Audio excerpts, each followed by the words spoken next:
Hello, this is Dr. Gear, and this is Chapter 3 in our series of discussions around educational leadership and school personnel management. This topic is about recruitment. Last session we discussed enrollment, and it leads to the need for recruitment along with some other factors such as retirements, people changing jobs, and other such conditions. So one of the things that I would suggest to you is that recruitment is ongoing in nature, and it's something that you should keep in the forefront of your mind as an educational leader, because you will need to continue to staff your building and or your district, whatever level you ascend to over time, and as a result, you need to continually keep an eye on the recruitment process. One of the things that I would suggest to you is that you need to keep an eye on potential prospects. That means not only in the teaching ranks, but do you have potential management staffing in your custodial units, in your bus and transportation, other areas of the school district, as well as at the building level. For instance, do you have a custodian that might be able to lead the afternoon shift with some growth? So my point being that recruitment and the development of talent is one of the primary jobs of the educational leader, and especially the principal. Be cognizant of a couple things. I will tell you this from experience, that oftentimes it appears to be a good thing to get into the recruiting market early. But one of the things that I was always concerned about, because I had been burned, so to speak, a couple times by hiring early, is that people will continue their job search, and they oftentimes will use their position with your district as a bargaining chip.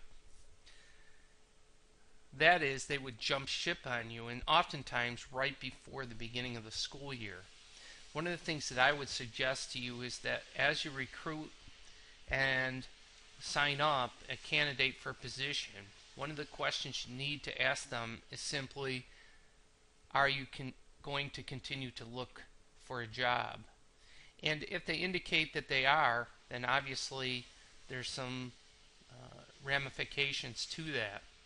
The other thing that I would suggest you is that as you sign them up, you say to them that ethically they are now bound to the district.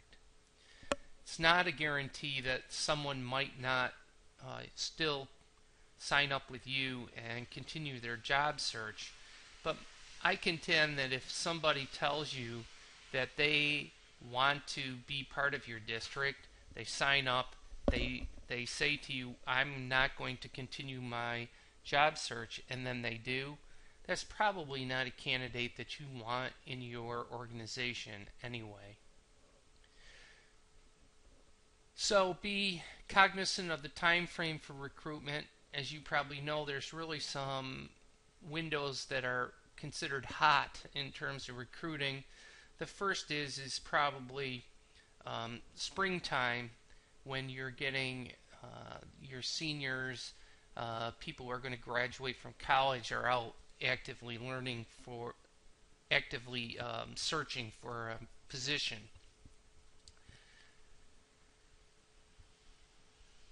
The other time frame that you might consider is right before school ends into the early weeks of summer. Generally, there will be some movement at that period of time as people move from district to district, retire, and other such considerations. Lastly, I believe that there's a cycle of hiring that occurs right around the beginning of August and lasts until school starts. And perhaps in the South, with a different beginning of school, being earlier, that's pushed back a hair, but it's a late movement of people between districts and will put pressure on you as a human resource professional to recruit and engage people right before school starts.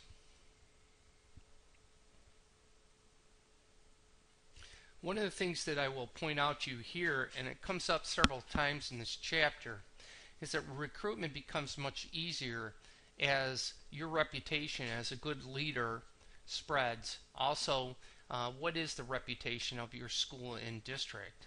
One of the things that you need to consider as an educational leader is how do you enhance that reputation. I'm going on to the next slide. Issues that impact recruitment. I'm on slide number 3 at this point. There are a number of methods that go along with the recruitment process that I'll get to in a second. But one of the things that I would point out to you in terms of issues that impact recruitment is that there are a number of different factors that impact recruitment for you as a human resources professional or as a principal. And amongst those are affirmative action, which you have already seen and discussed often in the last chapter, and that simply is the social justice agenda of civil rights and other attending federal implications that are based upon the Constitution and the Bill of Rights.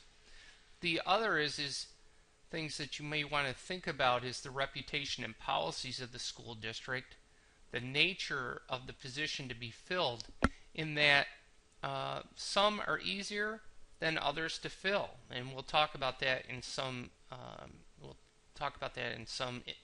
detail. One of the biggest fallacies that I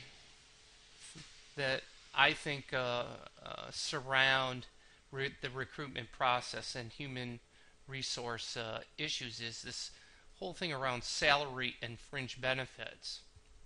One of the things that I would purport is that the reputation and policies of the school district and the school are very important because that gives people a general impression of the district, and generally salary structures are close enough that you're going to be able to compete as a hiring director as long as your school has a good reputation or your district does.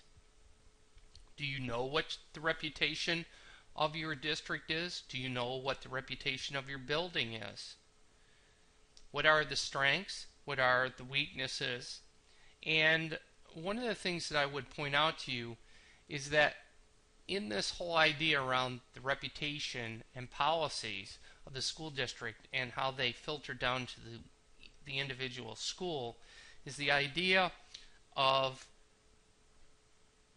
order and discipline and mentoring and induction practices, because those will often be concerns that are expressed by candidates that you are recruiting.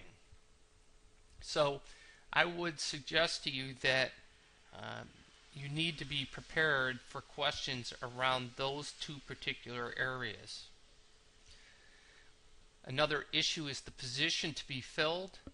I would contend that there's a big difference between filling a high-level science position in the high school, for instance physics, as compared to filling an elementary school grade 2 position.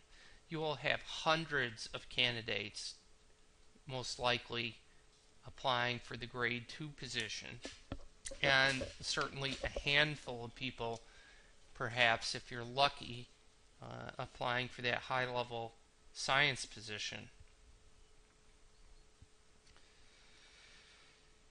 One thing that I would just point out at this point as at this point talking to you as a hiring director is that I oftentimes would give candidates about a day to decide whether or not to accept a position. The reason that I bring that up is that that impacts recruitment generally, in the sense that if somebody accepts a position, continues to uh, search for a job, or uses your offer for position to better bargain with another district, that's holding up your whole recruitment process in essence, because there is a facade that you have a candidate in place, but you really don't. So one of the things I would suggest you is think hard about the timing of when you're offering the job to a candidate, and be very frank with him or her that you are now expecting them to occupy the position that they are accepting. Moving on to the next slide. Methods of recruitment. There are a number of different ways that we can recruit personnel for our district. The first one is the internal search. Well, there are lots of people who are working in the district that we may make good candidates for whatever position we may have available. For instance, do you have long-term substitutes, good student teachers who've been in the building, perhaps some teacher aides who have certification or who are working on it, that might be good candidates for a position in your organization? One of the things that I would suggest you under the heading of referrals is that it is important to get the word out to various entities in order to recruit the best candidates for the positions that you may have open.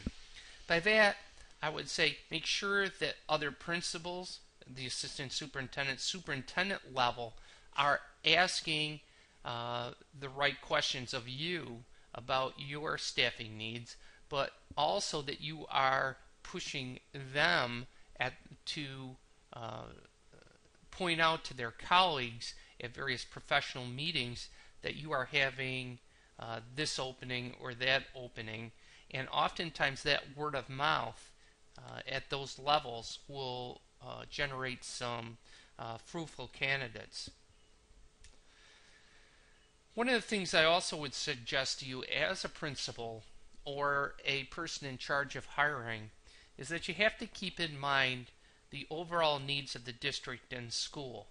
By that I mean there are a number of needs in the area of extracurriculars and athletics and other such activities that are crucial to a quality school program, and I would suggest to you that you need to understand those needs, even if you are an elementary or middle school principal feeding a high school athletic program or a middle level athletic program, the theater at the high school. It might be student government at the middle school. At the elementary school, it might be leading clubs. But as a person who is in charge of recruiting personnel for various positions, it's important that you holistically look at the needs of the district. And certainly one of the things I would look for in candidates as a method of discerning between different candidates who might look pretty equal on paper and also interview and perhaps even teach a lesson very well is how could they contribute in those areas. Because if they can, that could be the difference between that person and other such candidates. One of the places that I would suggest that you need to focus in on in terms of recruitment are colleges and universities. Obviously, they are having graduates that oftentimes can fulfill your needs. The other thing that I would suggest you is that you develop a relationship with the professors in these colleges and universities, and as a result, you can give them a call on the phone and say, "Look, I need a math teacher, or I need a third grade teacher. Who do you know? Who have you seen that's really good?" And they are often a good referral source to take a look at various candidates. The other part that I would suggest about colleges and universities is that they oftentimes have pretty sophisticated career services departments, and these departments oftentimes post positions free of charge and have a pretty large following of their alumni. So it is a good place for a human resources professional to find people. I want to go back for a second to the internal search and discuss for a minute a phenomenon that I'd like to point out about an internal candidate. One of the problems that I have seen over the years with an internal candidate going up for a position within an organization they're already a member of is what I would call the halo effect for other candidates. That is, you know this candidate and you know that person's warts, so to speak, their deficiencies, their areas of weakness and growth.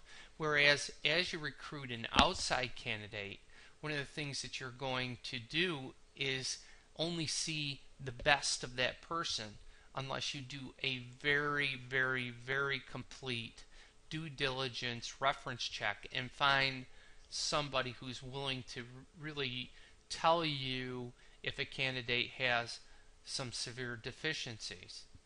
So one of the things that I'm trying to make a point about this is that don't discount the internal candidate just because you know a few of their areas of weakness or opportunities for growth. All of us have those, and the candidate that you hire outside will also have them. The one advantage that an internal candidate has that you might want to consider is that they've already been part of the culture, the process, the procedure. They have a knowledge base around the children. They understand what you might expect as a building level leader.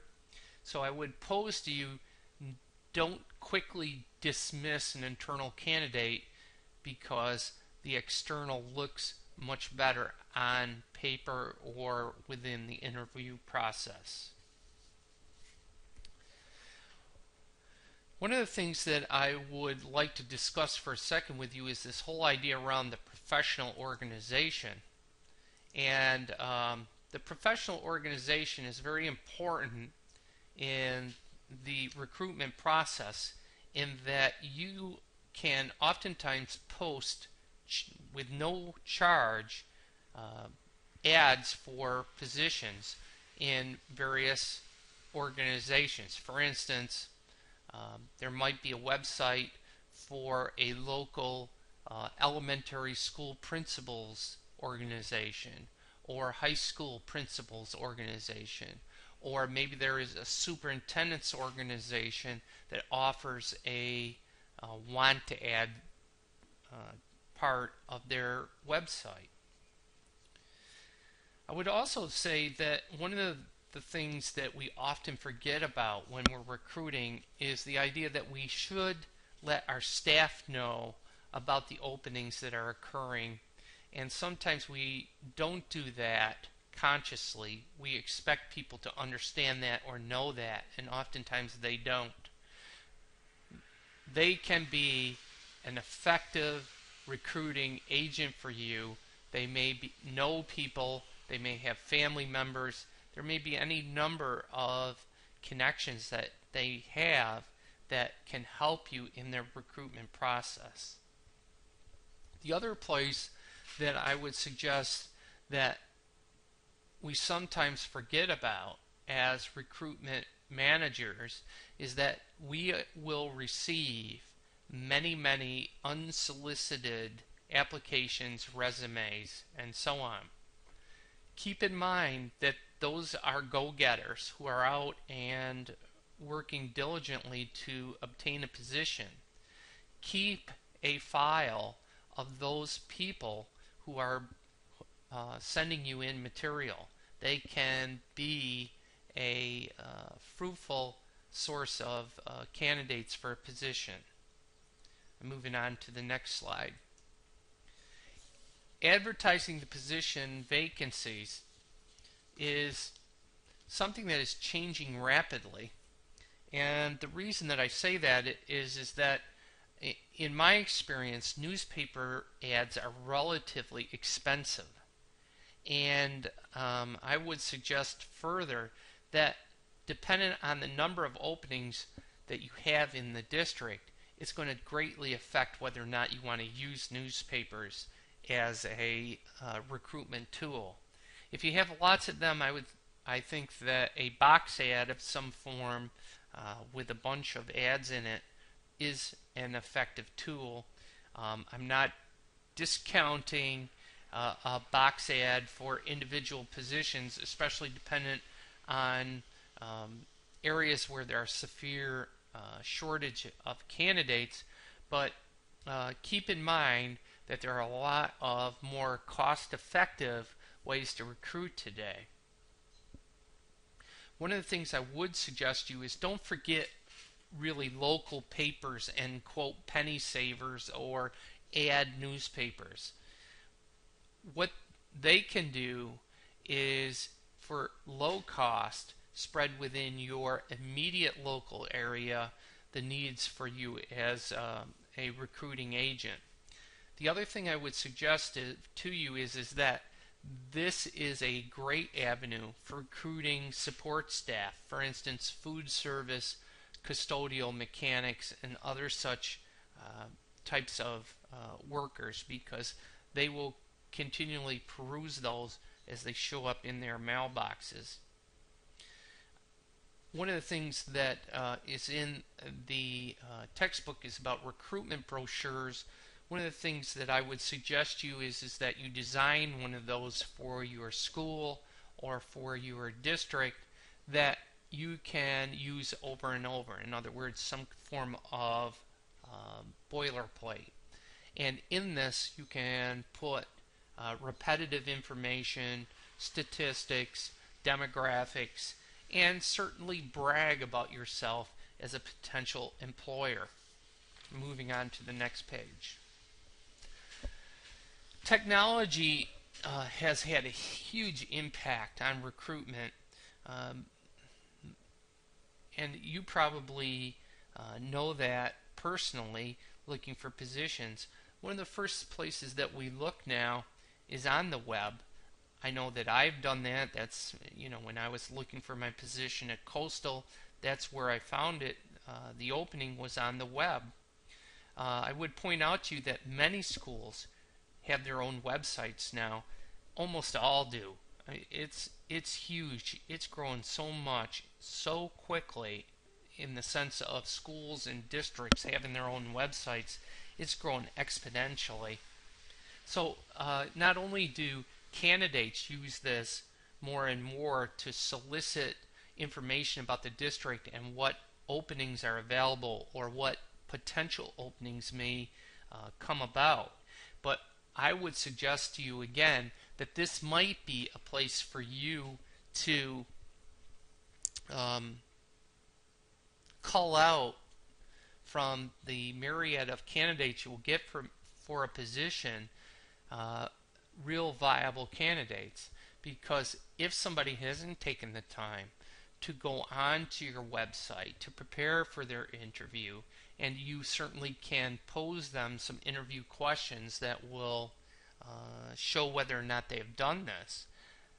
I think it's a real question now if somebody doesn't do that. So I would think that put in your interviewing question bank things around your website which will show whether or not the candidate has visited you.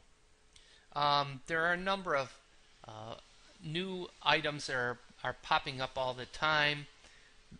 Monster uh, places like that where you can post your resume, websumes where you can post a electronic resume, social networks. Those are places that now you can now recruit. I would suggest that that's an area that you begin to explore, and perhaps there's even a place for something like a Facebook page for your school in terms of recruitment, or YouTube videos which show the culture of your school so that it appears or shows candidates your employment your employment parameters in a very positive way. I'm going on to the next page. What are the implications for small and medium-sized school districts? Well, I think that if, as a superintendent of what would have been termed a small or a medium-sized school district, I think that the links between the building level and the district are certainly very close in terms of dealing with recruitment. It's something that you're talking about constantly. Personnel issues are certainly right there on the surface, and since you don't have large human resource departments, everyone is dealing with that. So I think my point is that keep in mind that for small and medium school districts, the principal, curriculum coaches, those types of positions that may be a little bit more foreign for those who have worked in large districts, there will be a much more intimate relationship in terms of recruitment and hiring. And one of the things that I would also point out to the small and medium school districts is that oftentimes you are competing against larger school districts who have more resources, may even pay better. So one of the things that you need to be very cognizant of and constantly working on is how do you sell yourself when you're competing with those other types of organizations. And there is a certain charm to smaller and medium school districts in terms of the intimacy of the leadership with the staff, the intimacy between staff and knowing the community. There's any number of items that can be leveraged as an advantage versus maybe the more impersonal culture, more impersonal atmosphere of the larger districts. Brag about it when you're recruiting. To a lot of people, this is a very attractive thing. I'm moving on to the next slide. The impact of Generation Y on recruitment, well, I think that we've discussed a lot of that already, in the sense that technology is a huge tool in the toolbox for recruiting Generation Y employees. I will leave the rest of that to your reading in Rebor. To finish up, I'm on the next slide for this weekend. I want to just tell you I'm going to be posting two versions of the PowerPoint. One is recorded in Camtasia, and the other is that I have posted a number of YouTube videos in the Unit 2 folder. Make sure you take a look at those, as they will be on the quiz coming up. I have had a few people contact me with their webcams from the Horry County CCU group. The rest of you, make sure that you are continuing to contact me on that. Georgetown, or I'm sorry, Marion Dillon, you do not have to worry about this.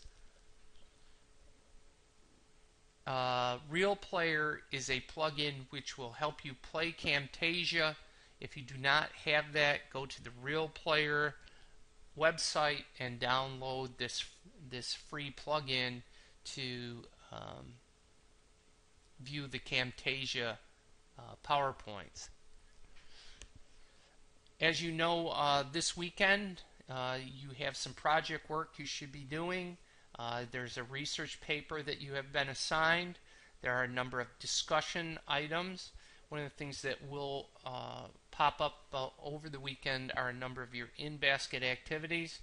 And on Monday, Unit 2 quiz will be available from noon to 12 midnight. With that, that's all for Thursday, the 3rd of June.